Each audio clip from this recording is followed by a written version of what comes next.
We are back on Taking Care of Business on Koerner Radio, News Talk, 1180, 1230, KGEO, 1410, KERI, now in Albuquerque, New Mexico on 1000 KKIM, and 3 times a week on the Internet nationwide through knookmedia.com. So we've got our Wally show today. What do you think of Dr. Wally? Yeah, we had Dr. Wally Ferris on in the first half. What do you think of Dr. Ferris? Dr. Ferris is probably one of the brightest guys on the Middle East, and I'm afraid that he's not able to really say things the way they really are sometimes. You know, I think he holds back. Yes, he does. But there was a strong possibility that when, because he was the advisor to presidential candidate Romney, he may have been Secretary of State had Romney been elected. Right. So, yeah. Right. Anyways, but we've got a guest that we had on years ago. Many years ago. 4 years ago when we first started. That's when we had Wally's Famous Amos cookies. That's right. No. He wasn't Famous Amos at that time. I was not Famous Amos. I have not been Famous Amos for probably 25 years. Wow, but your reputation still precedes you, Wally. Yes. I know, and I've had so darn many cookie companies, I lost track of them. Oh, really? Yeah. Well, our guest by phone from the island of Hawaii, or actually the island of Oahu, is Wally Famous Amos from Famous Amos cookie fame, and now the Kahuna cookie fame. Exactly. Good morning, everybody. It's the call of the cookie. The call of the cookie. Let's hear it. Let's hear it one more time. Wally, let's hear it again. Kazoo sound. You want another one? Yeah, let's hear it again. I hardly ever get requests on the kazoo, so I am in heaven this morning. My goodness gracious! Yes. Is that a kazoo? That's a kazoo. I thought it was you just doing an imitation. An imitation of a kazoo. No, the kazoo is the official instrument of my cookie. Okay, well, talk about your new cookie company a little bit. Well, cookie. It's the new company selling the same cookie. I've been selling the same 3 cookies now: chocolate chip with pecan, and butterscotch with macadamia nuts. I've had probably 4 different names, and for one reason or another, they didn't work, and I've always had to switch to another name. I think this is the name now, and it has been the greatest learning experience I've ever had. It has been the greatest challenge. It's an interesting time because it was exactly 40 years ago during this time period that I started putting Famous Amos together. And it only took 5 months before I was actually selling the cookies. I found the location in Hollywood, had built it, and not built it, but remodeled it and done all the things that were there. And I mean, I was literally selling cookies. And with the Cookie Kahuna, with this experience, it's been a whole year, over a year. I started this journey September of last year. So everything is different, but the lesson is that all things are in order, that everything is as it's supposed to be, because if it was supposed to be different, it would be. So my attitude now about all of life is accept all things exactly as they are. I like that approach to life. I want to ask you a question about Famous Amos, because I remember going into the store in Hollywood years ago. It was on Hollywood Boulevard, wasn't it? No, it was on Sunset, okay. Just west of La Brea. Okay, that's right. Sunset Boulevard. Yeah, my accountant for, probably 30 years, she passed away about 4 or 5 years ago, was on La Brea there between Sunset and Hollywood. So that's right. I remember where you were a long, long time ago. Yeah, it was a good experience. It was a great experience. And because of that, I'm still here. I'm still in the cookie business today. But I believe so strongly in the product, because people remember the taste from 40 years ago, and that keeps me going. That absolutely sustains me. I'm selling taste, and I'm selling friendship, and I'm selling love. I'm encouraging people to believe in themselves. I want to be an example for those people that are struggling with their ideas and it's not coming together. You can't give up. You cannot quit. That is the only way you lose.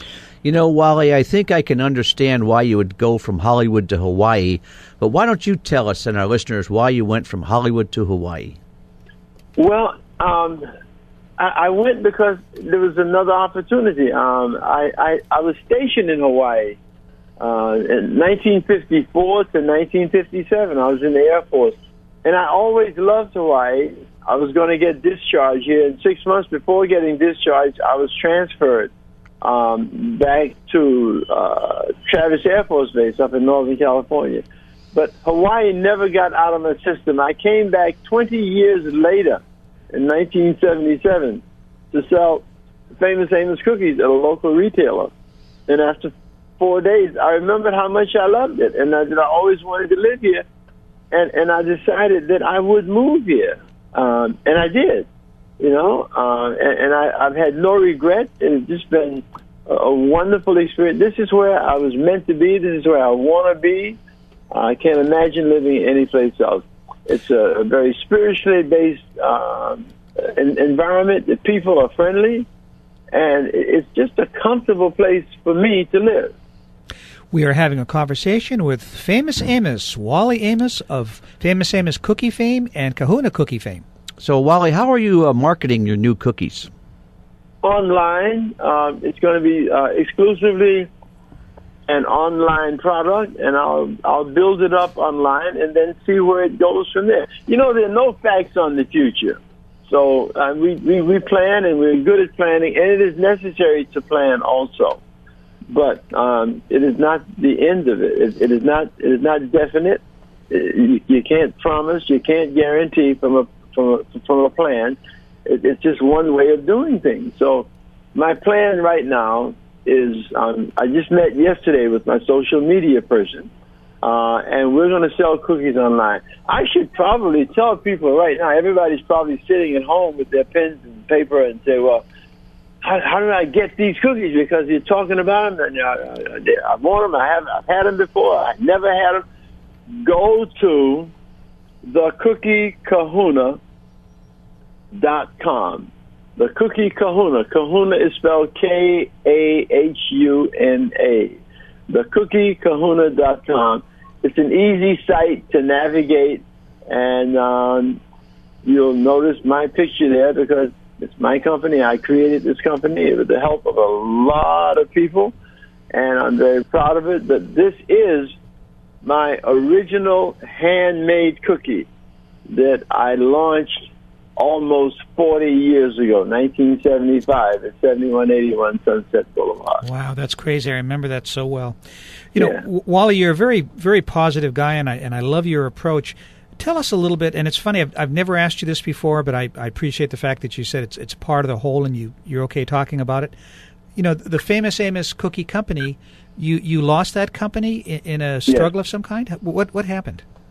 Well, what happened was I lost control of Wally, and I wasn't paying attention. I didn't have any business experience. My experience was show business. So I had people that were working with me, and oftentimes I would not necessarily take their advice, and I blew it. I wasn't always a team player, and I made mistakes. And when you make mistakes, things happen. And one of the things that happened was ultimately I lost the company. We never had a strong financial base because I started the company with an investment of $25,000. And when that was gone, then I was living on cash flow and covering business expenses on cash flow. And it wasn't always enough. So I was borrowing money, and then ultimately I just lost control of the company. And the people that took over the company was a venture capital group, and we didn't want to work with each other. So when that happens, you go on to something else. But, for me, I've never thought that any one person or any one event is responsible for all of me. That's where my source is. Through the years, I've built a spiritual foundation, and I believe that God is the source of everything in my life. If I believe that, then I have to live it. Well, I have put that to the test, and Wally does not know what he's doing, but there's a greater source within Wally, and I call it God, not some place, but it's a spiritual experience for me that life is not really what it appears to be. It's always more. There's something you can't see, you can't touch, you can't feel, but it guides and it makes decisions for you, and it's always for your highest good. So I live from that point now, and I'm doing pretty good. You know, Wally, and it seems that, you know, if when you focus on that higher calling, when you focus on God, on, you know, in our case as Christians, it's Jesus Christ. You know, it's amazing how your body kind of focuses on those goals. It's the way to attribute those goals or to achieve those goals is to be able to focus on them, and having that spiritual connection allows you to do that. It does. And, you know, listen, what else is there? The reality is, the truth of the matter is, no one knows. No one has a peek into the future. The reality is, there is no future. Future is a word that we use to describe a time yet to come. The truth is, the only time is now. Right this second. That's all that exists. You don't know what comes after each now. The only place is here. This is it. There's no tomorrow. Those are words. You can't touch them. You can't use them for anything constructive. You hope that it's going to come. It might not. Some of us will die today. That's true. And we have no idea who that will be. But I tell you, if it's my time today, now, my bags are packed. And speaking of now, Wally, we have to take a break. We'll be back in a moment on Taking Care of Business on Koerner Radio News Talk 1180.